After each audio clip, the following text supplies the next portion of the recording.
Muy buenos días y bienvenidos a Mexalex. Estamos aquí en el centro de Monterrey y tenemos el privilegio de tener como invitado a Eric Muñiz, corresponsal de la jornada aquí en Nuevo León y también forma parte, es un miembro de la red de periodistas del Noreste. Eric, muchísimas gracias por acompañarnos hoy. Gracias, gracias a ustedes. Yo creo que la gran pregunta en esta campaña, ¿no? Si vemos el panorama electoral comparado con 2012 y 2006, es que AMLO está pujando mucho en el norte, es decir, tiene una tasa de aprobación en el norte, va mucho mejor en las encuestas que en los ciclos anteriores, 2012 y sobre todo 2006. Entonces, empezamos como en la pregunta general de entrada, ¿cómo podríamos entender como renacimiento Andrés Manuelista aquí en el norte, que tiene fama de ser panista, empresarial y todo lo demás? Aquí, Kurt, yo creo que, mira, Nuevo León siempre ha sido un poco reflejo de lo que pasa en el sur de Estados Unidos, en Texas, y el bipartidismo también aquí siempre había sido PRI y PAN, sí. Siempre se habían repartido ellos. Últimamente el PAN, en las últimas dos elecciones federales, el PAN ganó 2-1 a nivel federal sí. a su competidor más cercano, que fue el PRI. La izquierda nunca había tenido mucha relevancia. 2 municipios tal vez ha ganado en la historia reciente de la izquierda, y no por ser izquierda, sino por las personas que se postularon.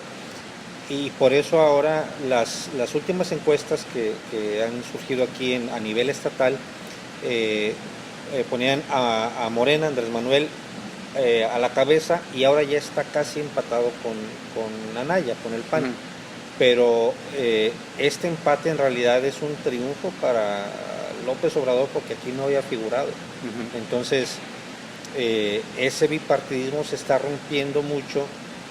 Y yo creo que en buena medida es porque aquí en Nuevo León, tanto el PRI como el PAN han tenido unos gobernantes muy malos, con muchos cuestionamientos sobre corrupción, y eso ha hecho que la gente se harte, ¿no? Que la gente se canse, y bueno, eso explica también un poco el gobernador que tuvimos recientemente, ¿no? Pero básicamente si vemos la radiografía aquí del estado, sí, Morena ha tenido un avance impresionante que yo creo que ni siquiera ellos se imaginaban. Se esperaban. No, ni siquiera ellos se lo esperaban. Entonces, por un lado hay el hartazgo con la corrupción, que es como tema nacional.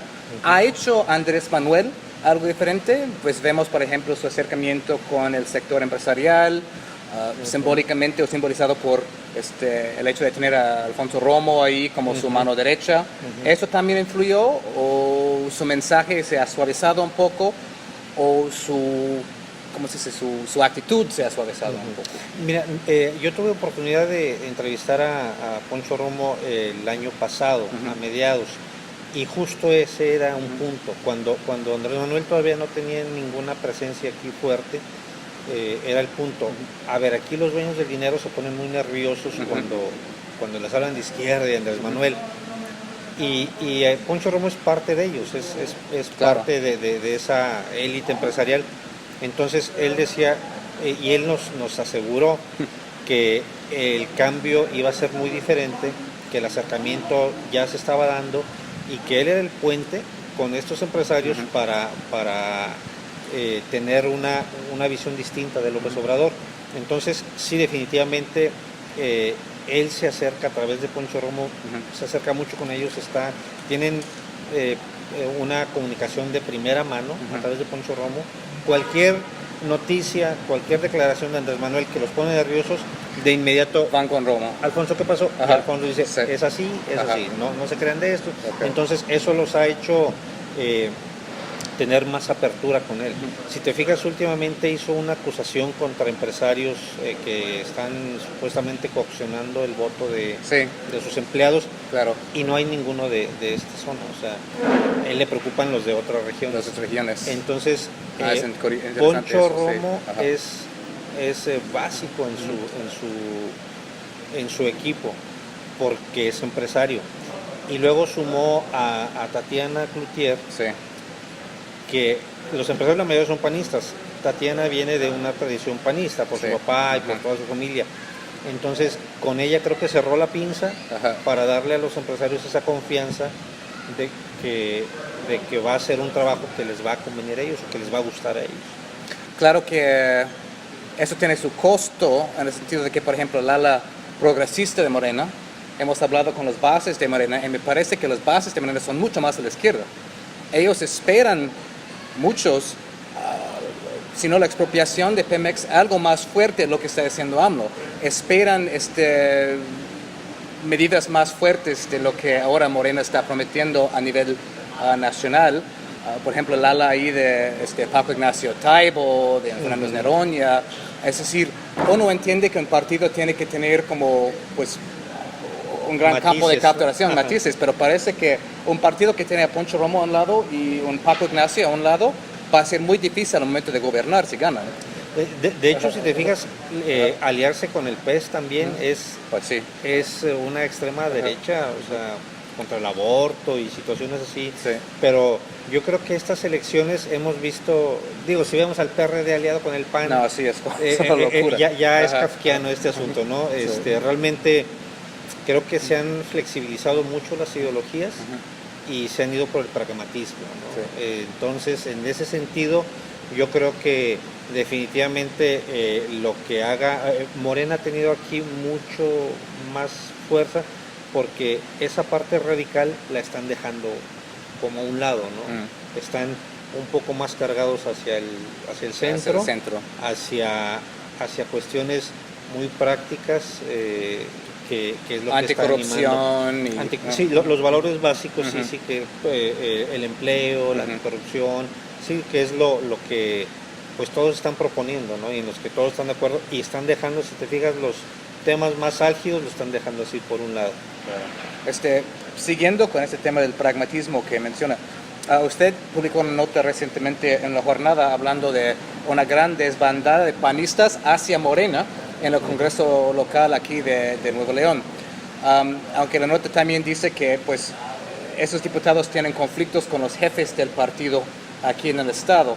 Me parece que esa desbandada no representa como una iluminación, una gran iluminación ideológica que de la noche a la mañana se convirtieron en soldados de la izquierda, sino que más bien responde a intereses particulares, interesados, como siempre, ¿no? Así es. Sí. Mira, el problema aquí para el PAN, aquí en Nuevo León, es que no es un partido democrático, definitivamente. O sea, tienen sus matices, pero el PAN aquí lo manejan 2, 3 personas. El senador Raúl Gracia es uno de ellos, de los más fuertes. Entonces ellos deciden rotativamente quiénes van subiendo en sus grupos, quiénes se van quedando con las candidaturas, y eso le afectó a muchos políticos con aspiraciones que no hallaron salida, o sea, que vieron que no tenían hacia dónde hacerse. Evidentemente al PRI no podían ir porque pues el PRI también tiene el mismo problema, ¿no? Tiene demasiada gente y pocos espacios.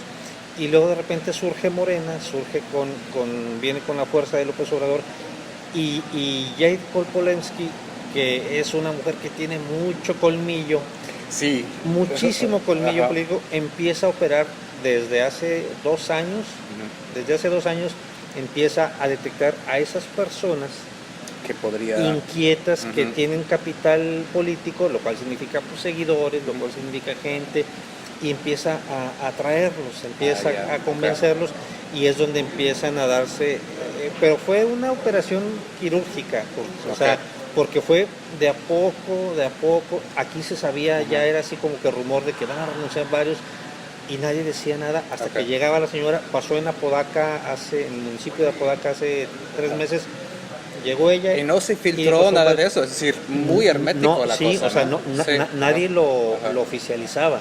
O sea, fue muy bien trabajado. Se fue gente del PRI, pero sobre todo del PAN. Porque el PAN sí tenía esos militantes que querían salir a competir en alguna candidatura y no los dejaban. Morena los captó. Morena le faltaba gente aquí. Okay. Y empezó a captar a gente, también gente que tiene antecedentes no muy positivos también, sí. pero la gran mayoría, yo creo que el 90-95% son gente que tiene buena trayectoria, okay, y que es conocida y que no le iban a dar un espacio en otro partido.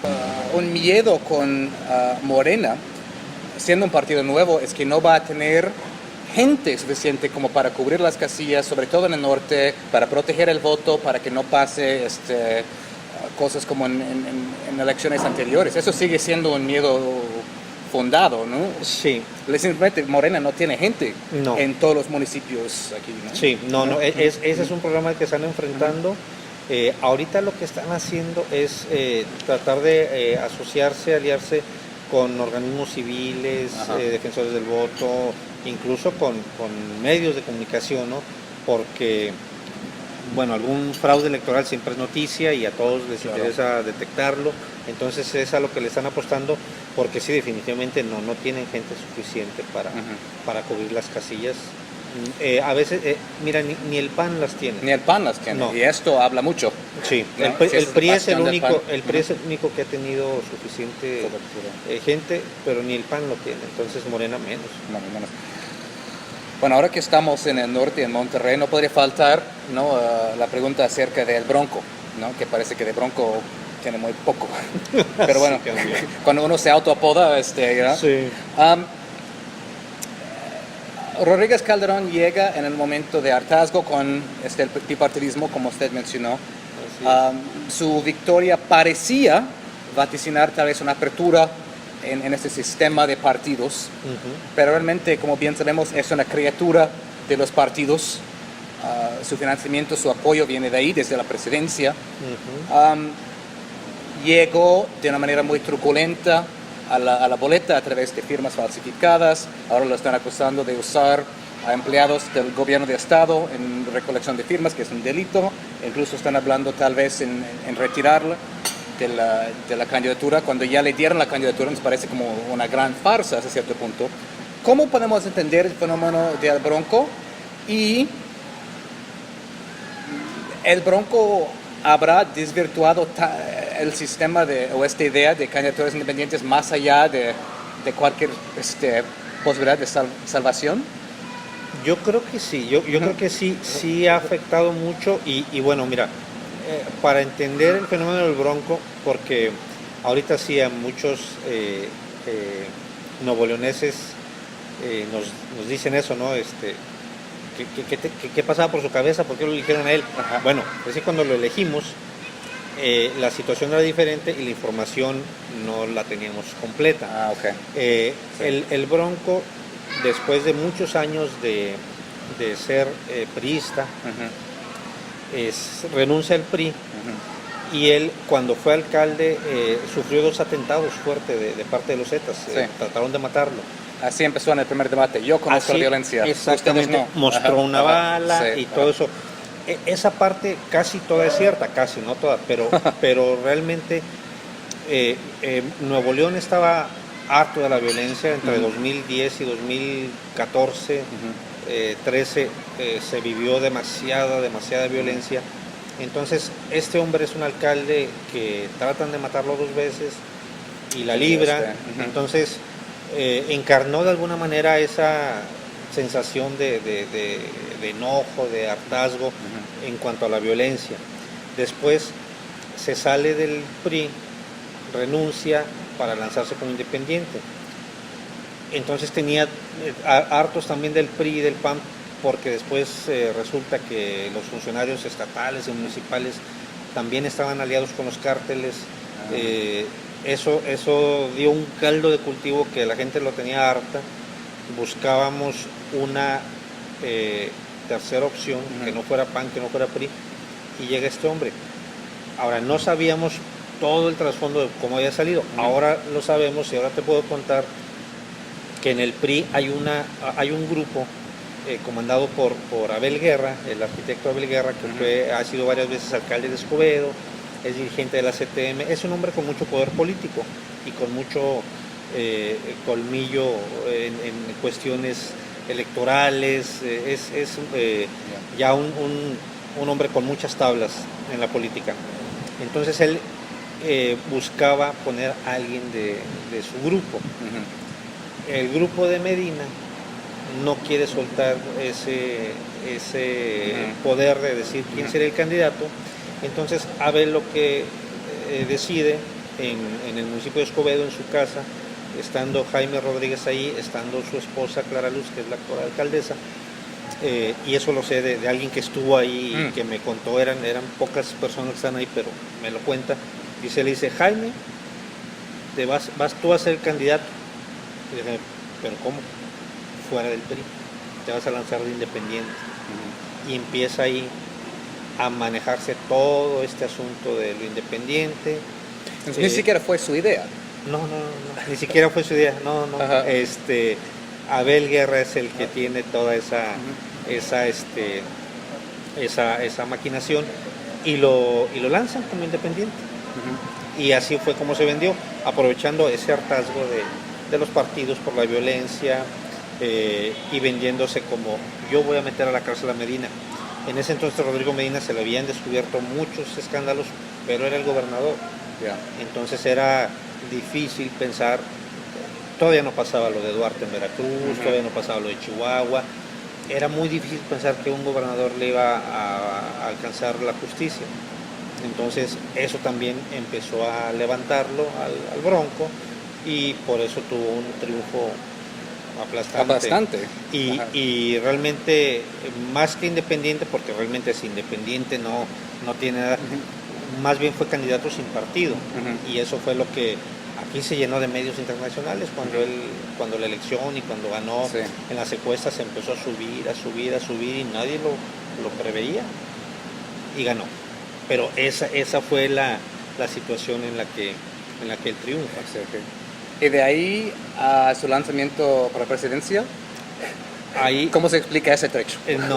ahí sí, yo creo que Jaime perdió mucho cuando rompió su promesa de terminar los 6 años. Si él hubiera hecho Eso un buen es lo que papel, la gente aquí nos está diciendo. Sí, él prometió gobernar 6 años. Varios dijo, nos han dicho eso. Sí. Es que él aseguró eso. Él dijo: yo no voy a chapulinear, que es como le dicen a saltar a un puesto cuando no se has terminado el anterior. Él lo prometió, él lo dijo, y después resultó que no. Resultó que se llenó la cabeza. Alguien lo convenció de que era su momento. Muchos pensamos que si hubiera hecho un buen papel de gobernador, entonces hubiera sido un buen candidato a la presidencia. Sí. Pero pues no fue así, y ahí están las encuestas. O sea, un 5% o menos del 5% es una evidencia de que... Es una pregunta sencilla: que le ganó la ambición o le ganó un poco,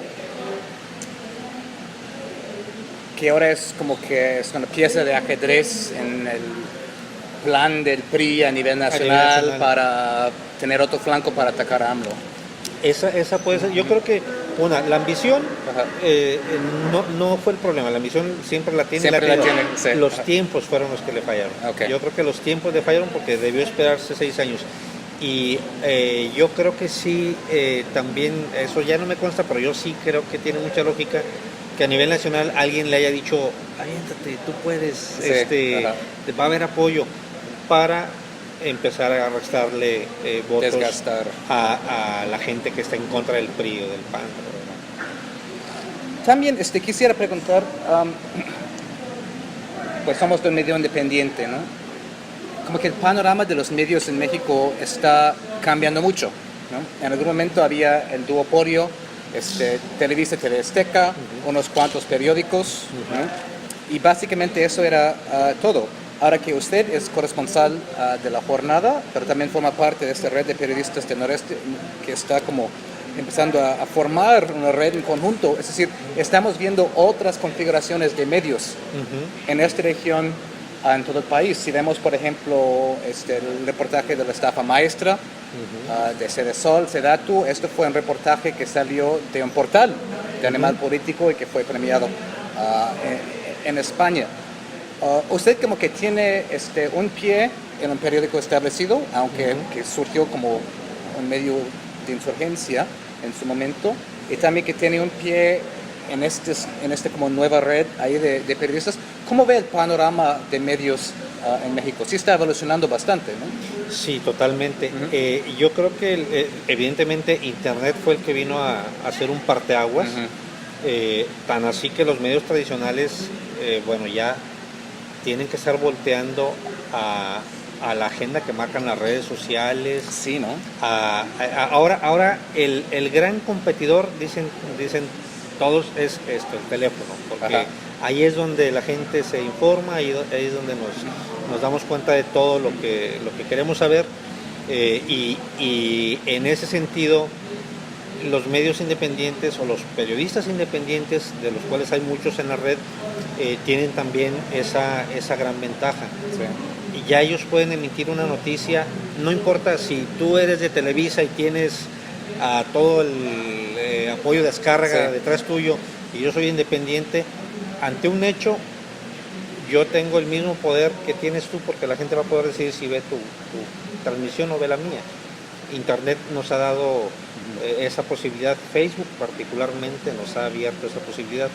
En la red de periodistas del noreste hay muchos colegas que se han unido justo por eso, porque no deja de ser necesario ese sentido de cohesión, de respaldo, que no tienen los periodistas independientes. Entonces agruparnos ayuda mucho a eso, y el fenómeno que hemos visto es ese, que ya depende mucho de las habilidades de cada persona en particular. Sí. Para ganar la audiencia. Antes pues no tenías otra opción, ¿verdad? Era Televisa, era la televisión o era el periódico en papel. El periódico en papel cada vez tiene menos seguidores, ahora todo lo queremos ver en video, y en video como se dice aquí, el que tiene más saliva traga más pinole, ¿no? Entonces el que es mejor para dar la noticia va a tener más audiencia, sin importar de qué medio sea. Incluso su red está trabajando ahora con Animal Político acerca de un nuevo reportaje acerca de la corrupción. Sí. Entonces lo de la estafa maestra, es decir, va a haber un seguimiento.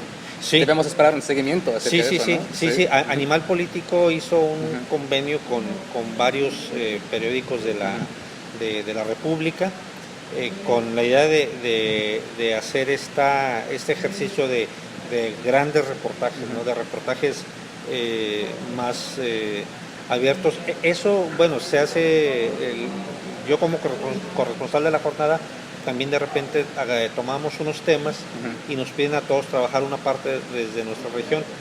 Animal Político va a hacer eso, pero con varios medios. Entonces yo creo que esperemos algo muy bueno de la gente de Daniel Moreno, porque pues sí, sí va a ser un buen trabajo, yo creo. Pero la pregunta es que muchos hacen esa pregunta es, ¿cómo pueden competir si no tienen el financiamiento de los plutócratas que gobiernan realmente en el país, que los poderes fácticos que tienen los periódicos o las descargas que tienen los canales de televisión?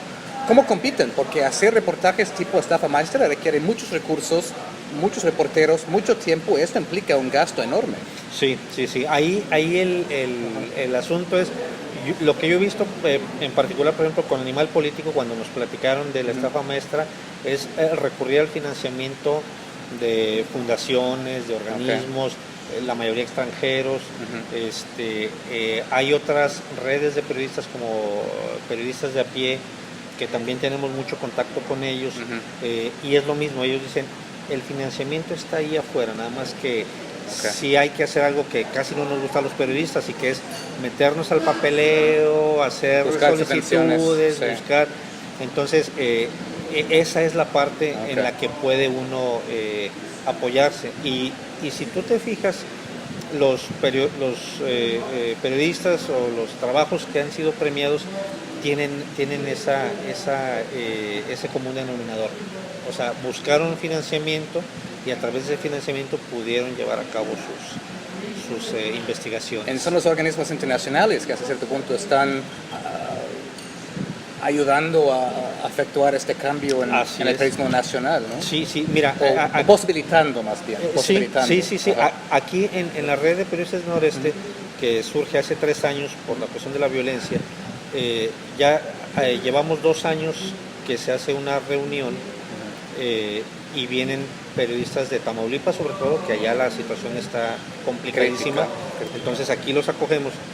Vienen de Tamaulipas, de Coahuila, de San Luis y de Zacatecas y de aquí de Nuevo León. Y eso ha sido posible porque nos han ayudado organismos de derechos humanos, la Embajada de Estados Unidos. Eso me sorprende. Sí. Ellos a través de USAID tienen un programa y ellos nos dijeron, bueno, aquí tenemos esto. Y ellos han posibilitado, por supuesto, de repente hubo muchas resistencias. Tú sabes que todo lo que venga de un gobierno específico a los periodistas así como que les da resquemor. Pero nosotros nos dieron el apoyo y nos dijeron, no hay ninguna condición. El apoyo, hospedaje y todo. Entonces eso ha permitido que nosotros logremos eso. Y nos dicen los defensores de derechos humanos, con quienes tenemos también mucha cercanía, nos dicen, es que a ustedes les falta eso, les falta buscar esos apoyos. Y la hermana Consuelo Morales, que dirige CADAC, que es una de las defensoras de derechos humanos más reconocidas en el país, nos decía, no importa si creen que es el diablo el que les está dando el apoyo, si ese apoyo sirve para hacer algo bueno, tómenlo. Hay que tomarlo.